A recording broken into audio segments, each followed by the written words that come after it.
வணக்கம். அதாவது அந்த டெல்லி ஜங்புரா பகுதியில் இருக்கக்கூடிய அந்த மதராசி முகாமில் தான் கிட்டத்தட்ட 50 வருடங்களாக அவர்கள் அந்த பகுதியில் இருந்து குடியிருந்து வந்தார்கள். 370 தமிழ் குடும்பங்கள் அந்த பகுதியில் குடியிருந்து வந்தன.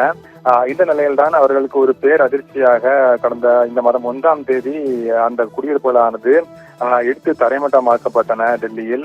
அது மிகப்பெரிய ஒரு சோகத்தை ஏற்படுத்தியிருந்தது. அந்த மக்கள் மிகவும் ஒரு கண்ணீர் கடலில் மூழ்கிய காட்சிகளை காண முடிந்தது. இதன் காரணமாக அந்த அவர்களுடைய வீடுகள் அவர்களுடைய கண்முன்னே இடித்து தரைமட்டமாக்கப்பட்ட காட்சிகள் மிகப்பெரிய ஒரு சோகத்தை ஏற்படுத்தியிருந்தன. அவர்களுக்கு மாற்று ஏற்பாடு வேறு இடத்தில் தங்குவதற்கு குடியிருப்புகள் ஏற்பாடு செய்யப்பட்டிருக்கின்றன. ஆனால் அனைவருக்கும் அது கிடைக்கவில்லை என்ற ஒரு குற்றச்சாட்டம் இருந்து கொண்டிருக்கின்றது. இந்த நிலையில்தான் அவர்களுக்கு குடியிருக்க அவர்களுக்கு நிவாரண உதவியானது வழங்கப்படும் என்று தமிழக அரசு சார்பில் அறிவிக்கப்பட்டிருந்தது. அந்த குடும்பங்களுக்கு முதலமைச்சருடைய பொது நிவாரண நிதியின் கீழ் நிவாரணம் வழங்கப்படும் என தமிழக முதலமைச்சர் மு.க. ஸ்டாலின் அறிவித்திருந்தார்.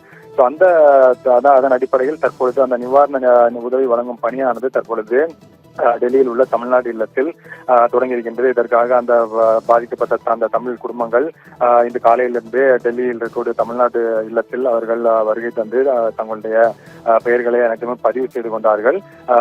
தற்போது இருக்கக்கூடிய சூழ்நிலையில் அவர்களுக்கு ஒவ்வொரு குடும்பத்திற்கும் ரூபாய் 12,000 வழங்கப்படுகின்றது. இதில் 8,000 ரூபாய் வங்கி பரிமாற்றம் மூலமாகவும் 4,000 ரூபாய்க்கு மதிப்புள்ள மளிகை பொருட்கள் தொகுப்பும் தற்பொழுது வழங்கப்படுகின்றன.